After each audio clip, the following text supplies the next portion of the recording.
આજ તો સવારમાં સુરત પુગાડી દીધા, નાસ્તો કરી લીધો અને આવું કામ ઉપાડી લીધું. ગામડે જાવીને તો રૂમની હાલત રમણ ભમણ થઈ જાય. કચરો કાઢ્યો ને રૂમમાંથી તો આર્યનના નકરા એરોપ્લેન જ નીકળ્યા.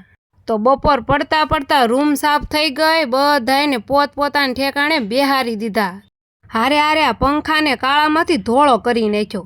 સાજીદ ગયા હતા પાંજરું રેડીમેડ લેવા, ન મળ્યું ને તો જો જાળી લેતા આવ્યા ને ઘેરે જ મહેનત કરવા માંડ્યા. આર્યન બેઠો બેઠો વિચાર કરે છે, આ મારા પપ્પા કેદી પૂરું કરી રહે. આજ તો બપોરે ઘેરે રાંધ્યું નથી તો રેડીમેડ ખાવસા ને ઘૂઘરા. તો હાલો આવી જાવ સૂકી પપડી ખાવા. સાજીદને જેવું આવડ્યું ને એવું પાંજરું બનાવી તો નાખ્યું, પણ મારી બારી તોડવી પડી. પાંજરું એટલું મોટું બનાવી નાખ્યું હતું તે દરવાજામાં ગયું જ નહીં. પણ કાંઈ નહીં, બારી તોડી તો ભલે તોડી, પણ સાજીદની મહેનત રંગ લાવી. આ બધાયનો સમાવેશ થઈ ગયો પાંજરામાં. સાંજ પડતા તો અમે બધાય બેસી ગયા જમવા ને તમે પણ આવી જાવ જમવા. સોળાનું શાક, રોટલા, છાશ ને સા ભાખરી. તો આપણો ફૂલ વિડીયો આ ચેનલમાં આવી ગયો છે. તો મળીએ નેક્સ્ટ વિડીયોમાં. Thanks for watching. બાય.